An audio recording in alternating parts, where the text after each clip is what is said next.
I was a kid when Stalin took over. I was 11 years old. We were on the second list to be deported to Siberia. Had to take place in 41, June 22nd, but Hitler invaded, so everything collapsed. Dad escaped by God's grace.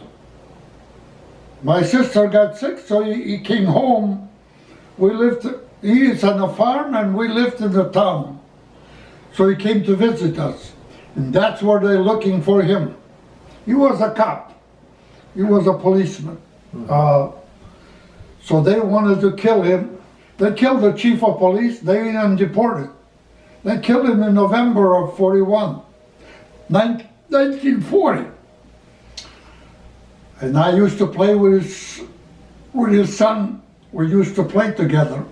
He was deported when the Soviets came the second time in 44. Now under Hitler, I was a kid too. When Hitler took over, I was 12 years old.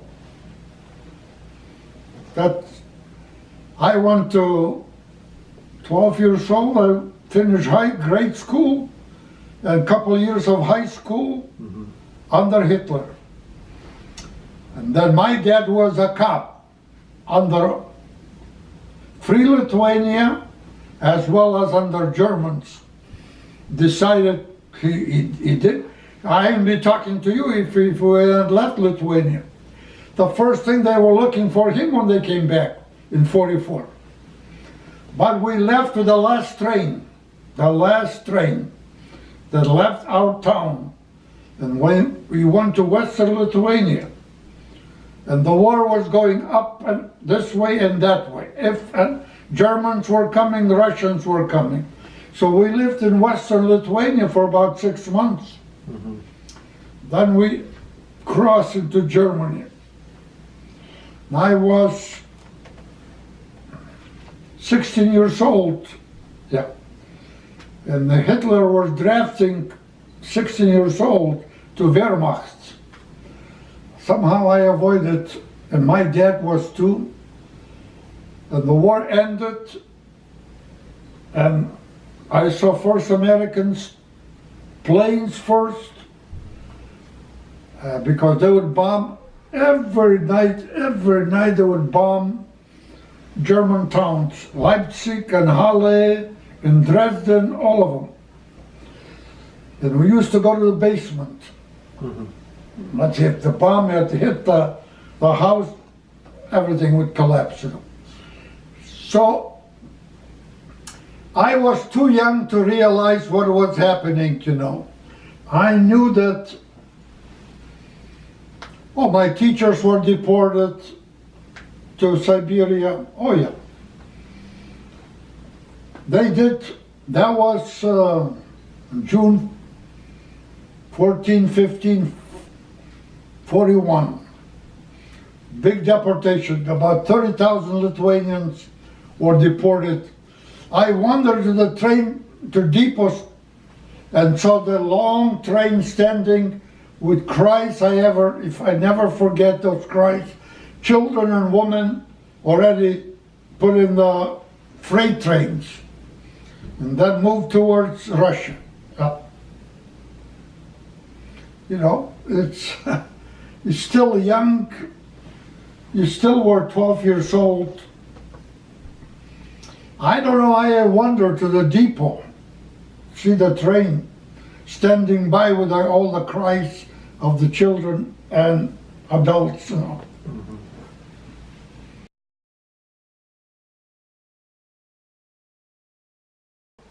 We lived in a refugee camp for 5 years. And 1950, my parents left for the United States, and I went to Rome. I had a scholarship. I had a scholarship in USA as well as in Rome. So I had chosen Rome. That's where I spent 7 years, 1950 to 57. I was ordained April 28, 57. And I came to the United States in the same year, because my parents already were in Cicero. I had been accepted to Joliet Diocese in the same year, 57. In April of 72, after Easter, Bishop Blanchette called me. He called me in Gibson City and asked if I would stop at the Joliet Chancery office. So I said, I'm going to see my mother, who lived in Riverside, Illinois. So I stopped.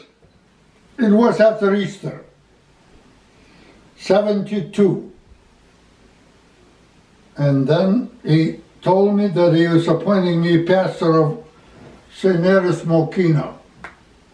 But he told me not to tell anybody till June, because it will take place June 1st, 72. But I was able to go and visit Saint Mary's. And I got lost. Instead of going to Saint Mary's, I went to Franciscan Sisters of Sacred Heart. But then they directed me, and I couldn't tell anybody I was coming here as a pastor June 1st. So I went to the church, that's the old church, and I hear some funny noises coming from the roof. That was leaking roof. As I knelt down by the pew, the water drops were coming down on the pews. But I couldn't tell anybody that I was coming here. I was the first priest, diocesan priest. Up to June 1st, they had Franciscans, Benedictines, all kind of order priests. I was the first diocesan pastor. The parish had no rectory. They had $150,000 debt. Falling buildings. I found out all mess there.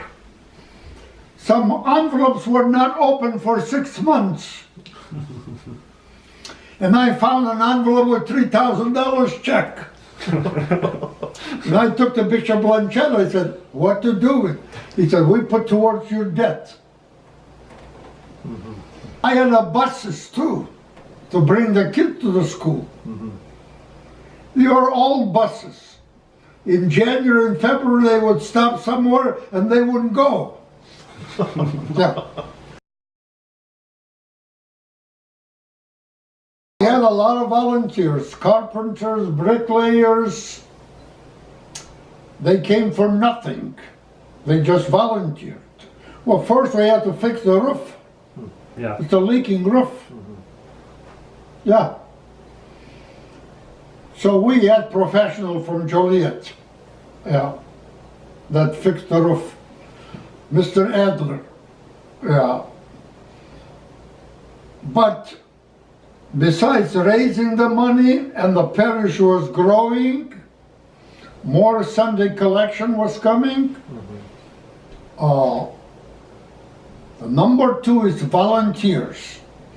As I mentioned, bricklayers and carpenters and all the first we remodeled the church, the sanctuary. First we fixed the roof. It was tough. I was 43 years old when I went to Saint Mary's. And the parish had maybe about 700 families. Now they have 4,000. It's totally different world. I still get the bulletin of Saint Mary's, so I know it's going, and I don't know, I don't think I know 10% of the people there. I don't think so. I got collection was maybe 1,000 when I went there. Now I'm reading in the bulletin he's making 30,000.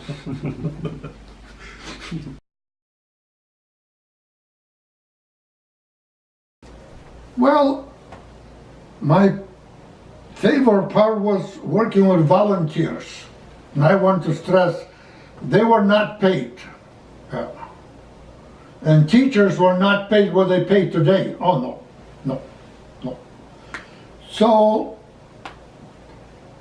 you know, you just took one day at a time. That's all you had. When you had a leaking roof in church, $150,000 debt, and your collection is $1,000 Sunday, well, you can do it. You can't do much. So you did take one day at a time. And you keep going, keep moving. That's how we built the rectory. That's how we paid the debt.